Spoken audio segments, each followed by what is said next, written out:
I want to mention just very briefly, as you know, you've got the book, you've read it, but Meredith, this memoir, Fairest, has been widely praised, is beautifully written, coming-of-age memoir that examines and how to navigate the complex spheres of race, class, sexuality, and her place in the LGBTQ community.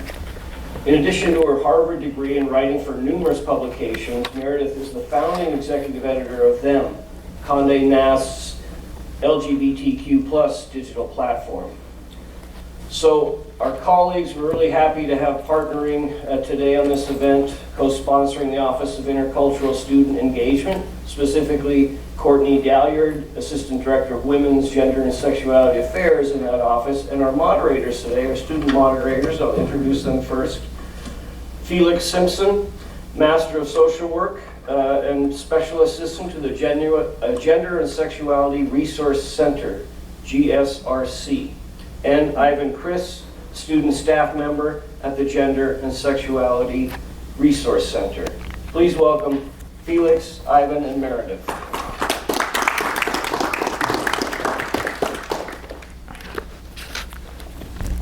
Hi everybody. Okay, this works, correct? So one thing that I want to say just before getting started is I'm really hard of hearing, so this event is going to be a little bit hard for me in terms of people asking questions. So I might not hear your question, so I hope you speak really loud if you have a question, and I'm hoping either of you will hear it if I can't. So I guess I'll start off a little bit. I read this book this past week very fast because I couldn't put it down, and it made me cry a lot. It was really meaningful for me to read. So I guess my first question really is just to intro, what inspired you to write this memoir? Well, one of the things that inspired me is definitely imagining people like you reading it and, in some way being affected and influenced and inspired by it, certainly. And I'm really thankful, first of all, for University at Albany for inviting me, and also, as Paul said, this is my first in-person event at a university where I feel, I definitely feel the most at home, having spent so much of my life in university settings, and really, school being one of the major parts of my life that has really been life-saving. And so it's an incredible honor to be here. And then I think to answer your question, a little bit more extensively, I was not necessarily, it wasn't part of my life plan to write a memoir. I think I grew up in the Philippines. I lived there until I was 15. And for people who don't know Filipino people from the Philippines, there isn't, many of us, especially someone like me who grew up in a rural area, we have no real notion of a career or what a career means, or this sort of sense that you have a trajectory that is, that it goes in one direction, right? And so I did a ton of things. I just basically have studied and worked and done things according to what my interests take me, right? So, so I did an academic English degree for undergrad, having no notion that I was going to write creatively. I think in part because I grew up only reading, from the time that I started learning English, I only read white people. The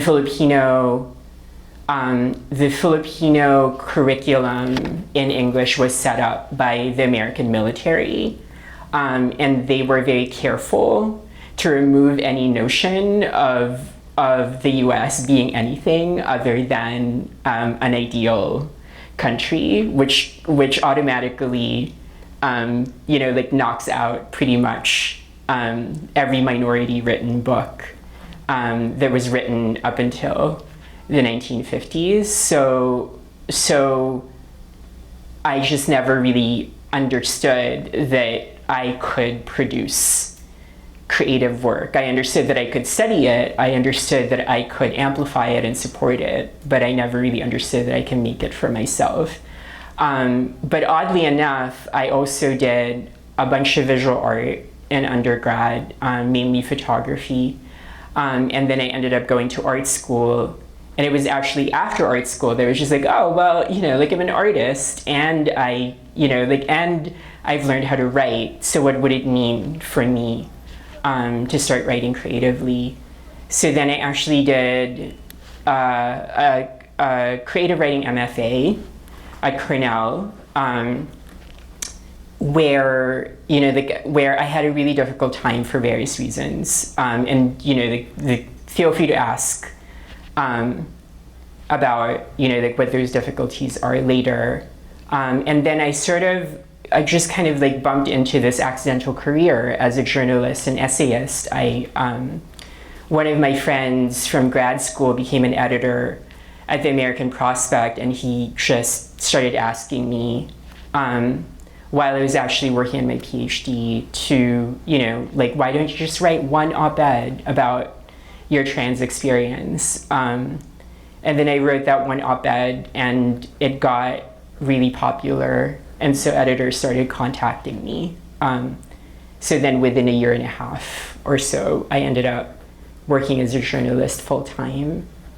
And then in that context, I started reading trans memoirs and found that one, apart from redefining realness, there are a couple of minority written trans memoirs that are out of print, but Janet Mock's work is the only minority written work that is currently, or that was in print as of 2015 when I started researching trans memoirs. And I just felt like I had something to say about, and I had a story that A, was different, but also B, I just really, I had a really strong reaction to the fact that trans memoirs that were written, basically prior to 2015, regardless of how wonderfully they are written, and so many of them are, Conundrum, Jennifer Finney Boylan, she's not there, Janet Mock's work, there's still always this sense of, I am trans, let me explain my experience to you who is not trans so that you can respect me, so that I can justify my existence. And I think growing up in the Philippines, where there is a really strong notion of third gender people are part of indigenous Filipino culture, I just never felt like I had to apologize. I have no, existentially, it just is not part of my DNA to apologize for being trans, right? Or to feel like, being trans is in some way inferior. I understand that it's a problem for other people. I understand that there are consequences to me being trans from the perspective of other people judging me, but I never myself have felt shame for being trans. And so that's a very long answer, but but that's basically how I ended up saying to myself, okay, you have to intervene in this genre in some way, because I think one of the things that happens in my brain as soon as my brain latches on to something, I can't let it go, and it's both. It's both a blessing as a writer, but also it definitely keeps me up at night. Oh my gosh, thank you for that. Hey everyone, so my name is Ivan, he, or they, them pronouns. I cried a lot reading this book. I moved here in 2016 from the Philippines. I was also from a rural town. So there was a lot of parallels, especially in the anak araw or son child chapter. But my question is really with, I guess more so for our students here, like what would be your best advice that you have heard for people that don't necessarily see themselves represented in academia, and sort of taking that space in the academic world, especially in writing and presenting their stories, as opposed to just, you know, sort of succumbing to the common narrative and sort of making yourself fit into that narrative? That's actually a really, really complicated question, you know, just because it's something that I have thought a lot about over the years and have really, really struggled with even now. You know, like I feel like I'm a lifelong student. I'm constantly learning from people, and I feel like for me there has been just this this ongoing lifelong tension between understanding that I have so much to learn from people who are descendants of the people who ravaged, colonized, pillaged my people, and have not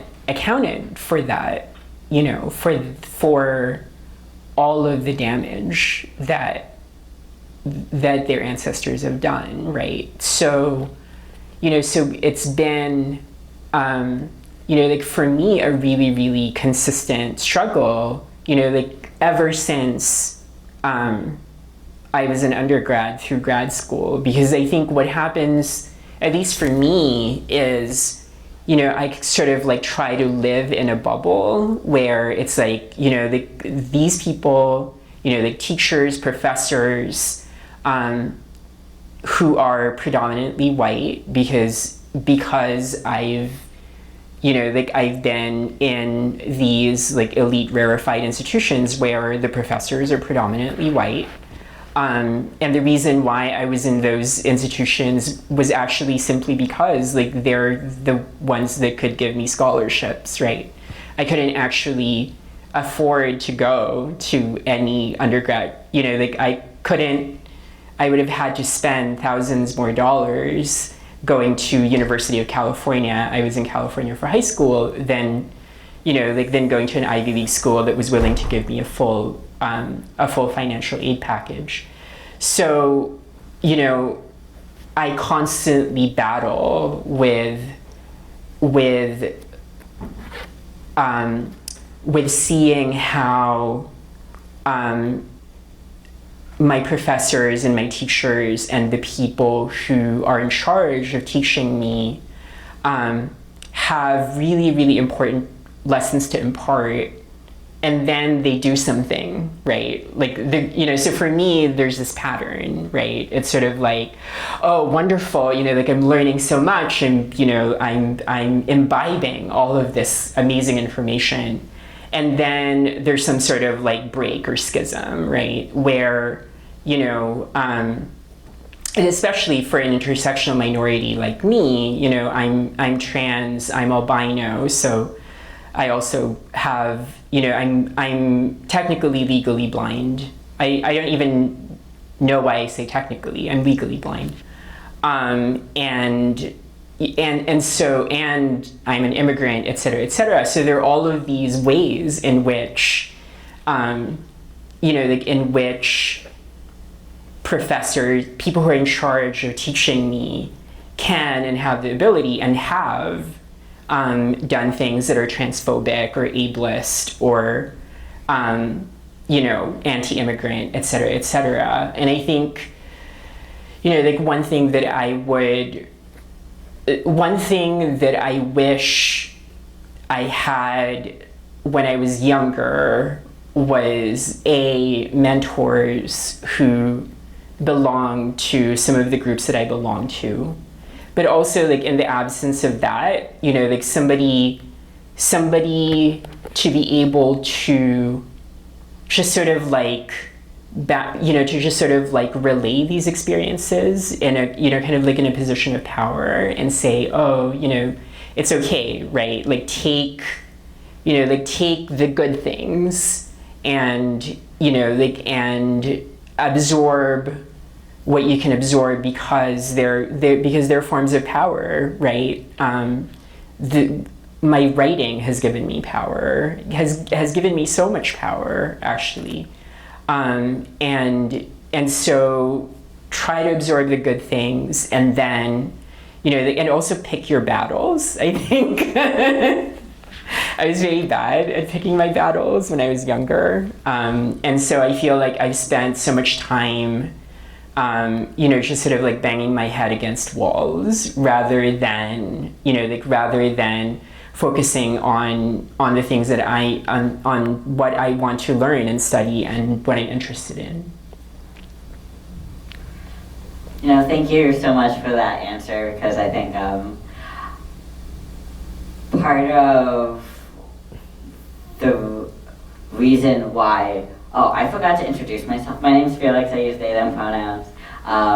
And part of the reason why your book was so moving to me is because I was already outside of the academic space. I recently graduated, very purposely said I'm not coming back. And when reading your book, the beginning of it, especially in like the first part with Sunchild, it is not quite yet telling the reader what you actually think about American exceptionalism and colonialism and all that stuff, and it goes very much in the perspective as you as a child, and that was very painful for me to read as someone who already went through that experience, and to watch your younger self go through it, or read your younger self go through it. So I guess my question is like, what experiences or emotions were you intending for the reader to have when you wrote those things? Because for me it was very, very strong and impactful.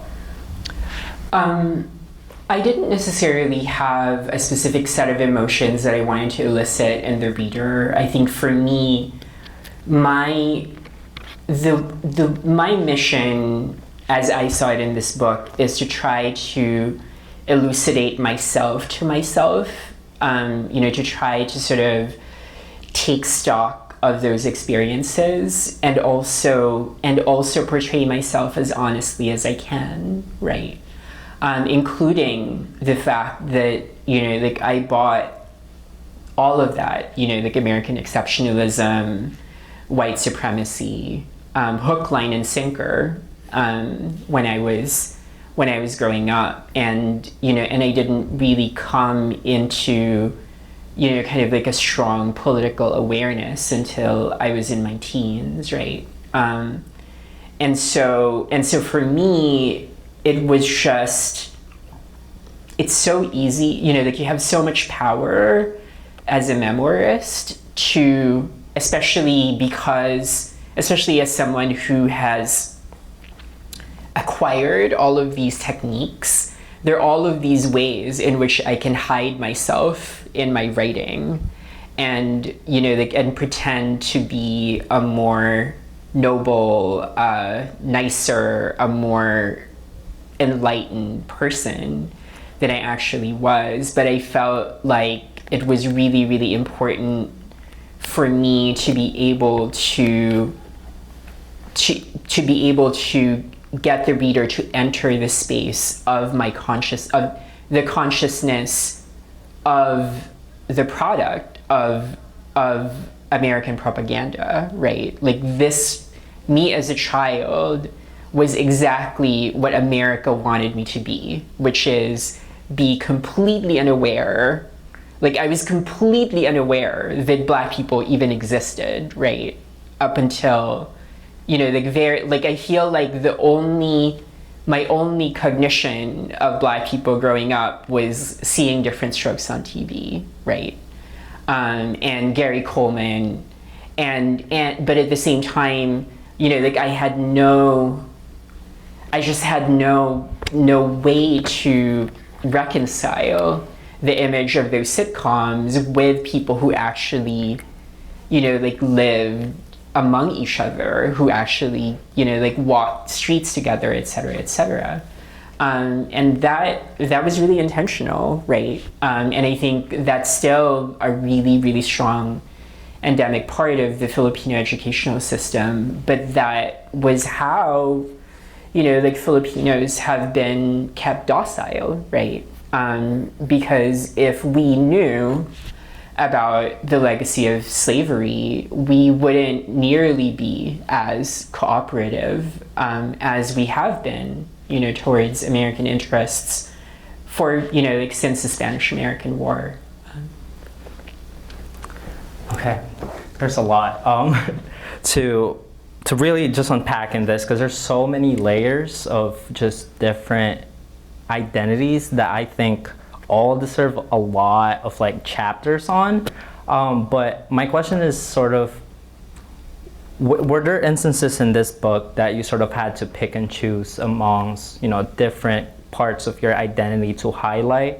And was there like struggle in sort of, do I talk about, being a person with albinism, or do I talk about being a migrant right now, or do I talk about being a trans woman? How is that struggle like, or if there is any?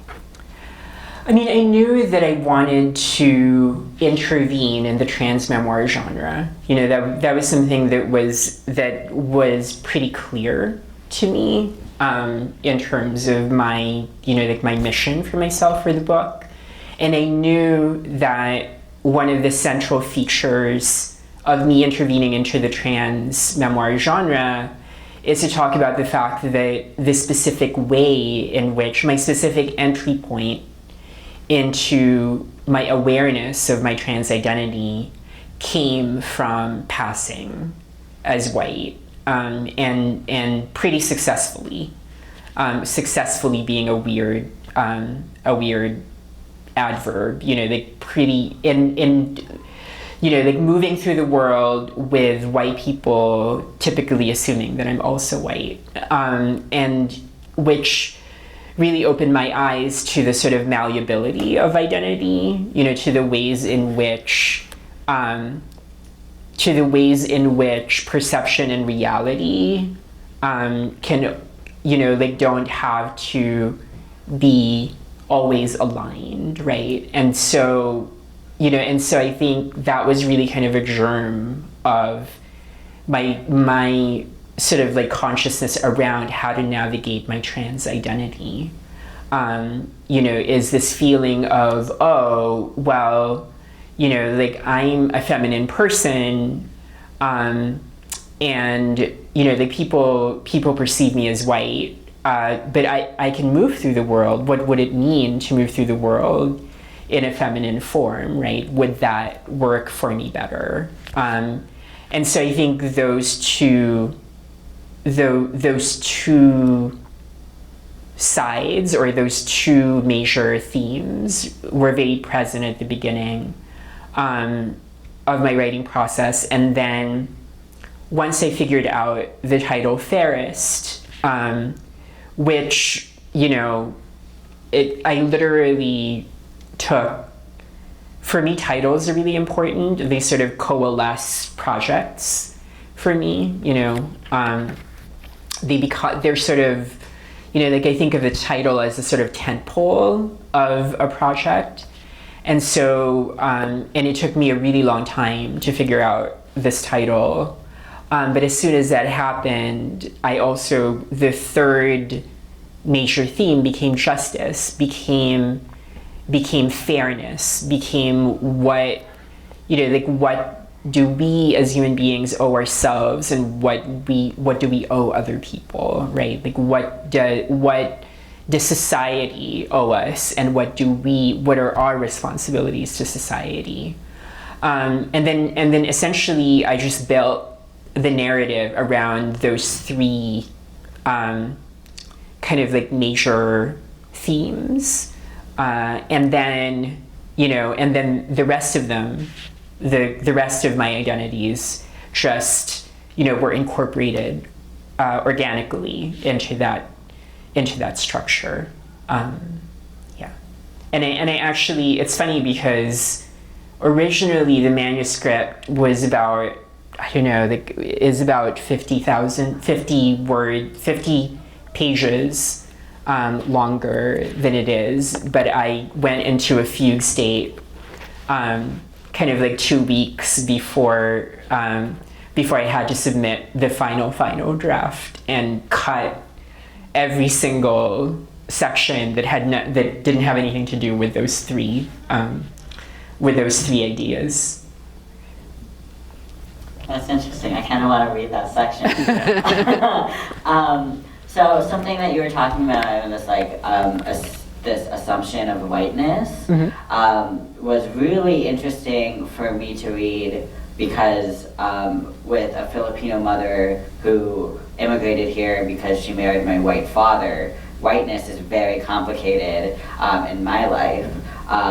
And you mentioned earlier about this absolute destruction of colonialism and white supremacy, and those two concepts are really hard for me to come together. The idea of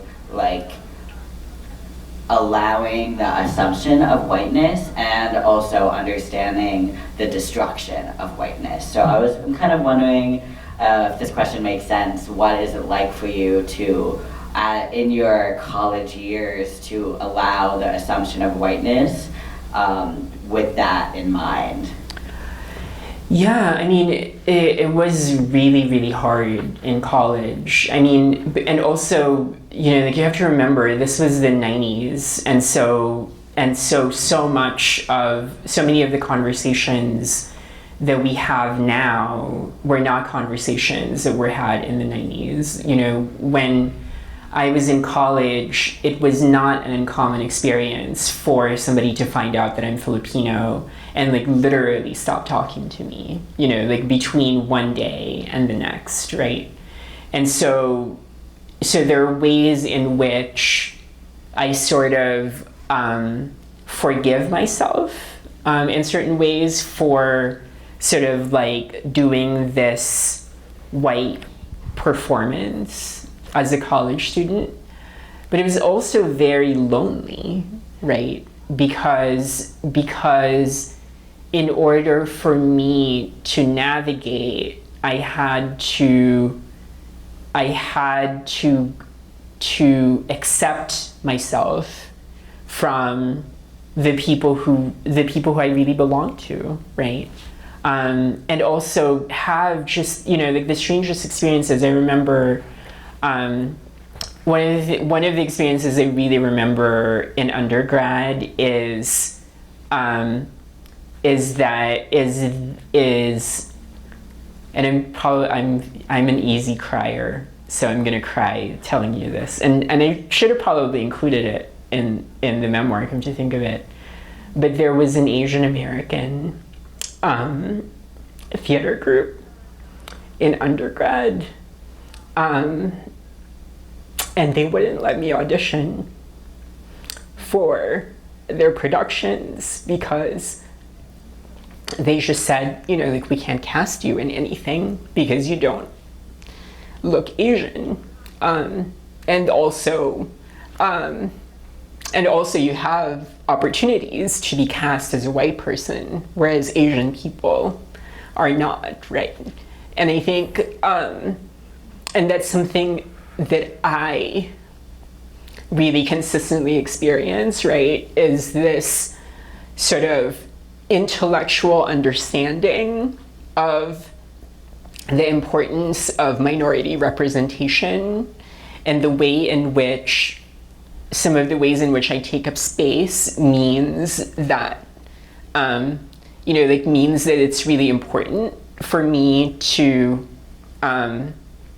to sort of stand aside in order for tiny little bits of representations of minorities to be to be to be part of whatever, like whatever institutional opportunity there is. And yet at the same time, it's like really, really psychically painful, right? To be excluded from groups that are properly yours, right? I feel like it probably would feel less fraught for me if I had grown up in the States, right? But because of the fact that I grew up in the Philippines, I lived in the Philippines for 15 years, my identity is so, imbricated in being Filipino. And so it feels like such an affront, when people deny my Filipino identity, right?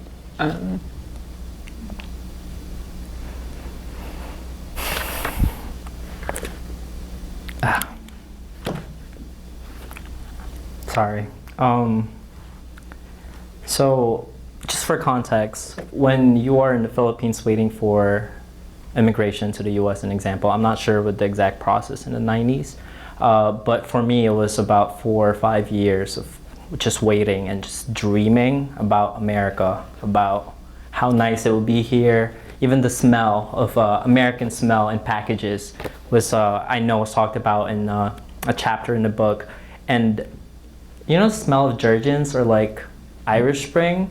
It's kind of like that, but it's more so like the airplane smell that I just grew up assuming to be the smell of America.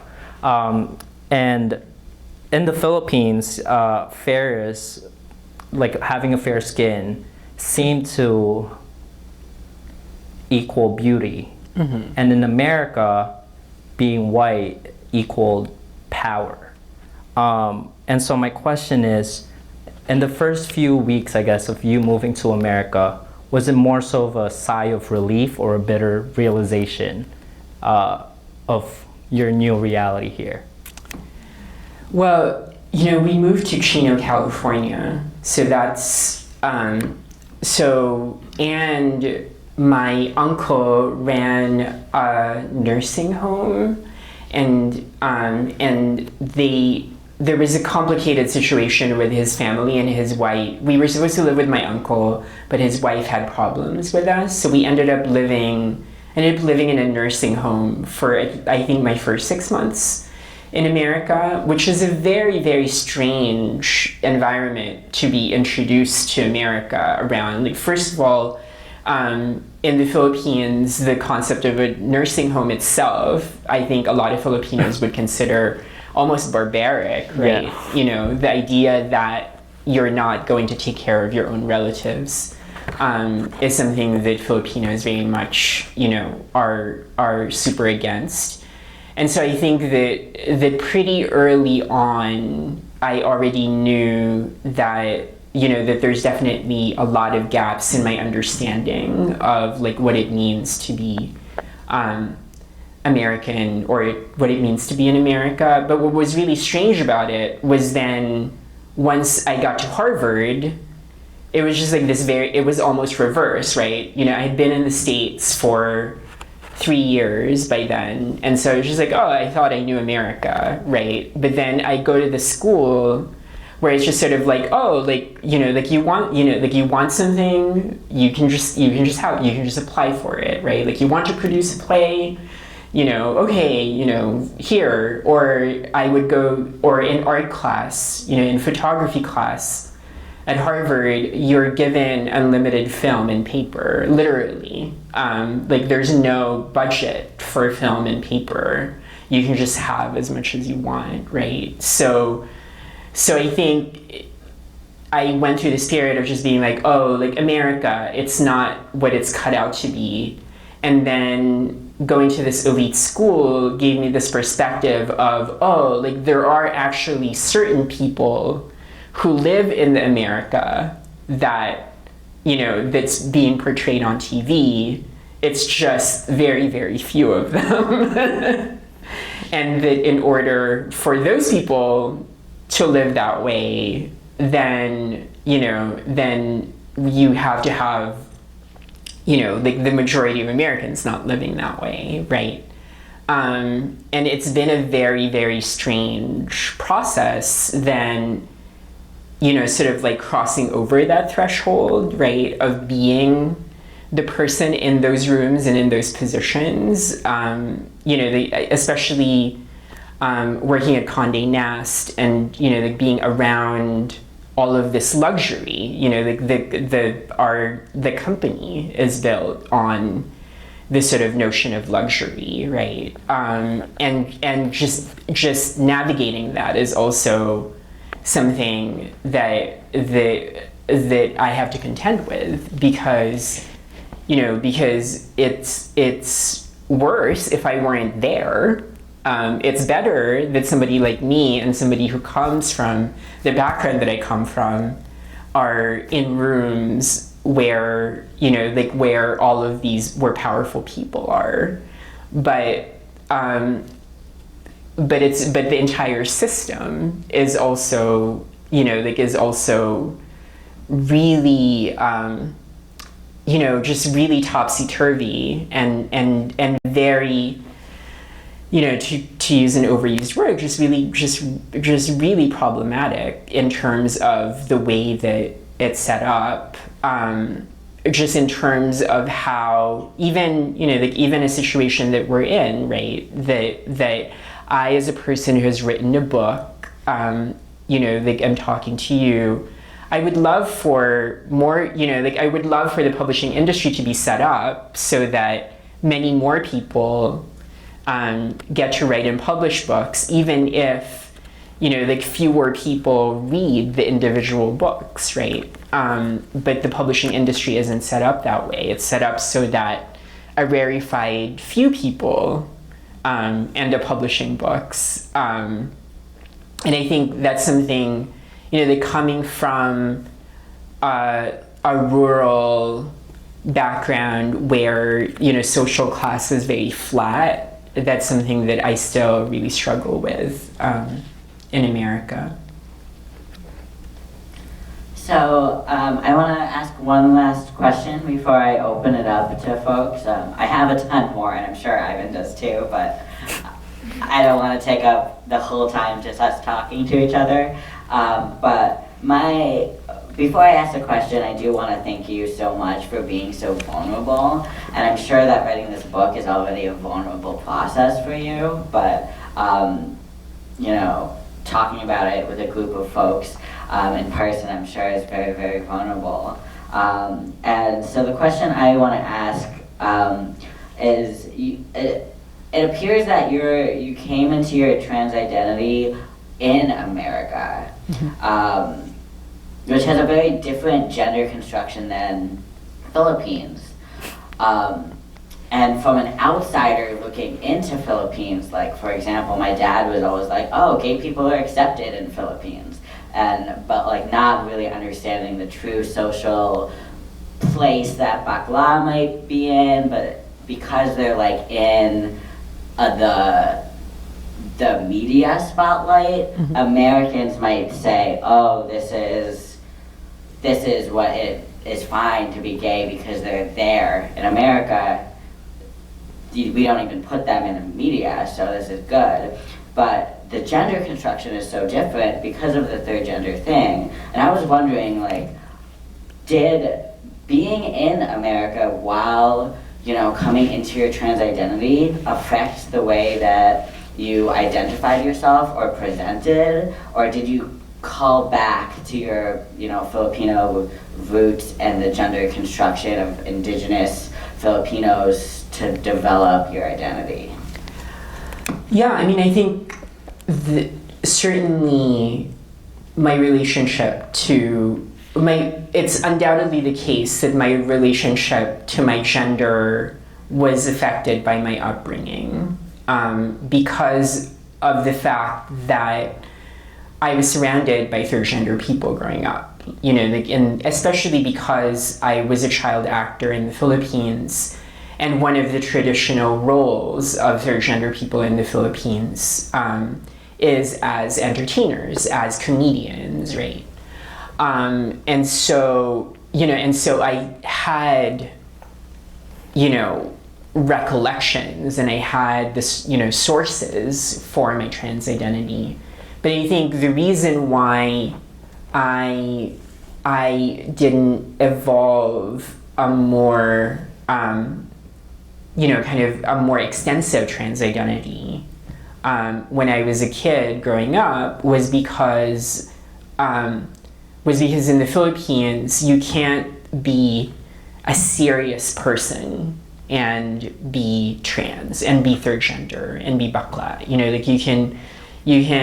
I mean, this isn't nearly as true anymore, but definitely when I was growing up, you can work in the nail salon, you can be a florist, you can be a fashion designer or a hairstylist, or you can be a comedian. And I wanted to be an astronaut. So I couldn't be outwardly feminine because I wanted to be, I wanted to be a scientist and I wanted to be taken seriously. In the Philippines, it's really common that third gender people are free to, to dress however they want in public, but if they have professional careers, like, as doctors or lawyers or teachers, they have to perform in their assigned role, right? And so I think there was this very strange, what happened to me was the realization that, okay, like if I wear feminine clothes in America, people just think I'm a woman, like they don't think of me as, because in the Philippines, in early transition, right, like before I started hormones, if I had dressed in the Philippines the way that I dress in America, people would look at me and say, oh, like you're bakla, right?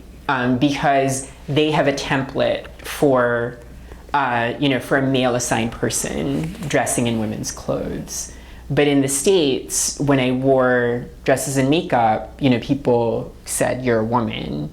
And that felt safer to me because it didn't come with all of those assumptions. Because I think, more than being beautiful, from a very early age, the way that I was positively reinforced was for being smart. And I also had, my parents had me when I was very young, in their teens, and they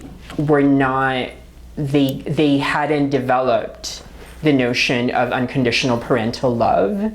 And so the only way that I could get their attention was by being smart. I couldn't get their attention by being me. And so I couldn't let that go for the sake of expressing a more genuine identity. Right? Thank you so much. Ivan, do you want to ask a question before we go to the audience? I think we can go to the audience first. Okay, so I guess, how do you want to do the... They can speak loudly enough, I think, hopefully. Okay. We can repeat the question. Thank you. That's actually super helpful. So I guess if you have a question, you can raise your hand and we can try to make sure that we get people's answers. Hi, I was wondering what the reception has been from the people that have been a part of your story after they read the book. Yeah, the question was what has the reception been from people who read the book? It's interesting just because the person, I'm trying to think, the different people who've read the book.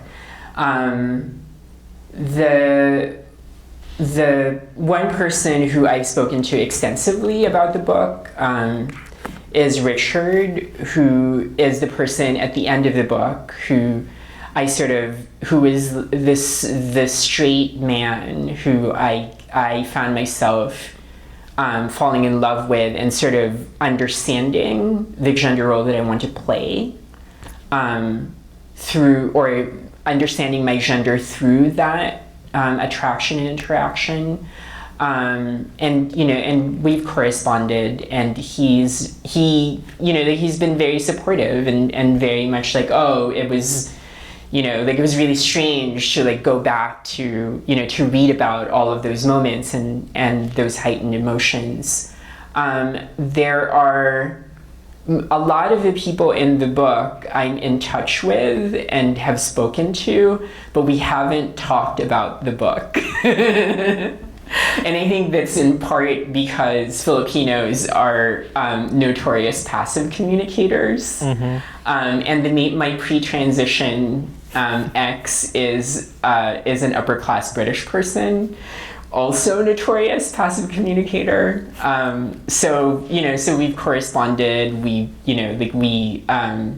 continue to talk, but we haven't actually talked about the book. I imagine that when I actually see him in person is when we'll end up talking. I'm not in touch with my mom. I continue not to be in touch with my mom. My dad and I recently have also interacted. I was in the Philippines in February 2020, right before everything shut down, and I saw him there in a group context, and we were friendly, but we didn't talk about the book.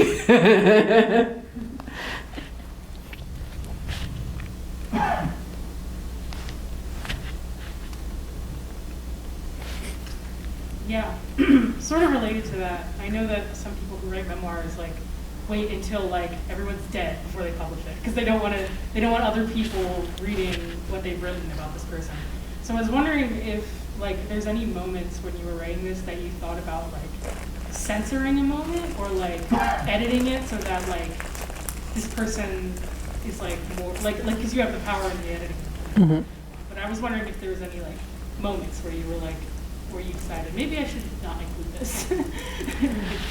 Yeah, I'm trying to remember. I think it's really fortunate that the two major figures at the end of the book, during the transition section, Richard and Rafe were both very supportive of the project, and I asked them, how much they wanted, how much they wanted me to check in with them, prior to publication, and they both said, it's your perspective, it's your point of view. You should, publish what what you feel is the truth, and if there's any fact checking that you want, then that's fine. But otherwise, they completely respected my perspective. And that, that just gave me a ton of freedom to represent them. And I just never really, I guess and both of them are very good people. So in many ways, I certainly am, I definitely am the person who, who comes off as probably the least evolved character in that part of the narrative. In terms of my parents, it definitely was, I definitely experienced a certain amount of struggle around, the degree to which I wanted to represent my mother was physically and emotionally abusive, and my dad essentially abandoned me for most of my childhood, and neither of them really paid any particular attention to me until I got into Harvard. And so and I definitely debated around how not necessarily I guess like not necessarily whether or not to depict those moments, but I definitely thought about like what the repercussions of those depictions might be.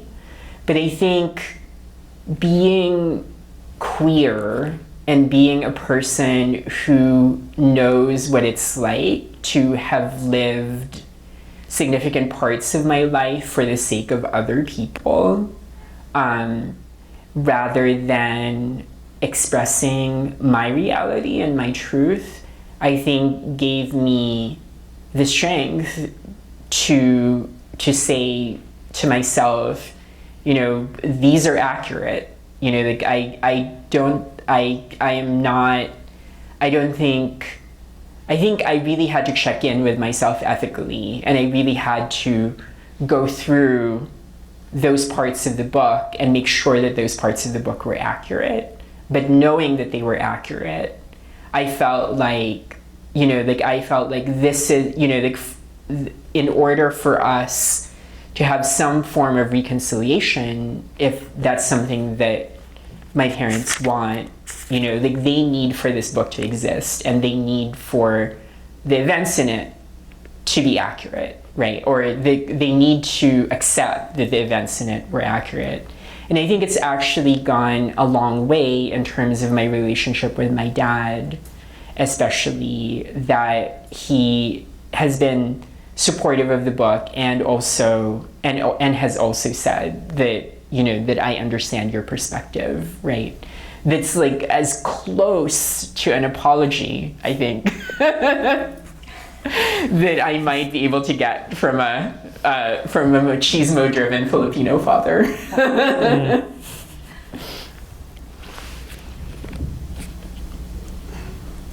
Hi. So I'm also a Filipino immigrant, and something that I think a lot of us struggle with, like especially living here in the States, is I guess preserving our identities, because like I know like titas and titos, they'll point out like if we're more Americanized or like watered down Filipinos, and I was just wondering what your experience was like, or what is your current experience like, kind of working towards preserving our culture.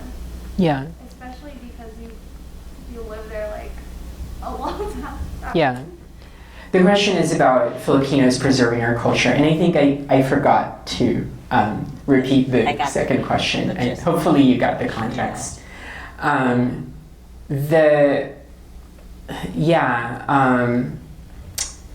In terms of preserving culture, I mean, I have a few thoughts. One of them has been just really checking myself around a certain. I've done the thing of being the real Filipino person because I grew up in the Philippines and I speak Tagalog, and hey, and you don't speak Tagalog, haha, right? Oh, and you have an accent, haha. Oh, your accent is so cute and funny, and I think it's only been having more second generation Filipino friends that I realized how pernicious that is, and how unhelpful it is to sort of because simply by living in the States, you are not, it's a huge cultural difference, right? Like you can't expect yourself to continue living this sort of phantom life in this other country, right? So I think that it's good, I do think that there's a lot of value, right, in like in keeping in touch. There's a lot of value, there's a lot of personal value in being able to have connections to either the country of your birth or your parents' birth. But at the same time, this idea of purity, this idea of, that somehow, like people who speak Tagalog are automatically better, right? Or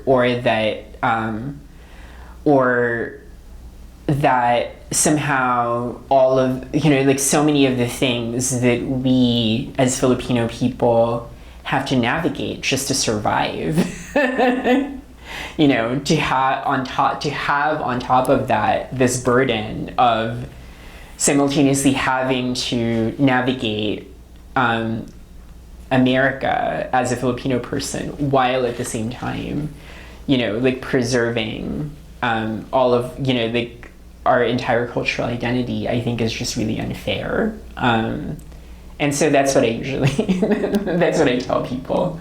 Like I say, hey, like it's great for people who choose to do it, and I will, and I would probably, like I do things like, because I have a niece actually who I'm tutoring in Tagalog. She's a freshman in college and she's taking Tagalog. And I'm the type of person who just be like, like you'll like this, like you'll like Batibot, it's like Sesame Street except in Tagalog. Or, you'd like this movie, called Manapo because it's about, it's just, kind of like how children in the Philippines, treat adults, etc., etc. But I'm not the person who's going to be like you're bad because like you're not doing all of the things that you're supposed to be doing as a Filipino person. Yeah, for context, Manopo is about like, I think a Filipino-Chinese family, right, and about like piety and loyalty to your family and stuff like that. I grew up Filipino-Chinese, so that was like the one movie that I was like, I'm gonna watch it again and again. So that was very surprising. But I also just wanted to ask a question. In the book, you talk about like consciously trying to consume American media, and this was during the time of sort of a TV monoculture. It's either ABS-CBN, which is one of the stations, or GMA. How is that like cultural difference, like gap between you and your peers, like, because you were consuming a different kind of media from like almost 99% of the islands? Oh, yeah. I don't know. I mean, I think growing up, certainly, I consumed a lot more American media because we were close to the Clark Air Base, and so there was this UHF station that showed American TV, and it was, like super grainy image. I tell people, which is literally true, I learned English from Jeopardy. So like my Jeopardy, other people's Jeopardy was answering the questions. My Jeopardy was like understanding what they were talking about. And I do think that by the time I got to the States, I was more, certainly like in terms of accent, right? And certainly in terms, I think, of body language too, because because my TV was a TV that the Americans were watching, and which was less filtered and less to Filipino taste, right? So I was so there was a sense in which the TV that I was watching was more, was somehow more of what the Americans were watching. And so I do think that by the time I got to the States, I had a certain amount of head start as far as that's concerned. And then in the Philippines, we had 9 hours of school every day. Yes. And in the States, I had 6. Or like 6.5. So I literally spent 2 hours every day watching American TV once I got to the States, just so that I could catch up.